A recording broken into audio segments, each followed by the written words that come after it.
To share screen on a TV on Samsung Galaxy A36 5G, first we need to go to Settings, choose Connected Devices, and then over here you should be able to find Smart View. This is the app that we can use in order to connect our Samsung Galaxy A36 5G to a TV and mirror the screen.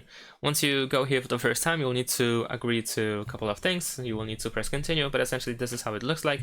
Here you should be able to detect all TVs that are compatible with your Samsung Galaxy A36 5G.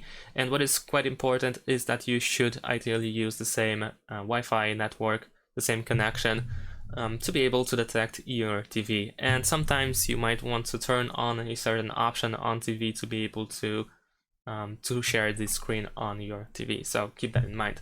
If you have further issues, then we have trouble connecting text over here. We can tap on it in order to use these instructions.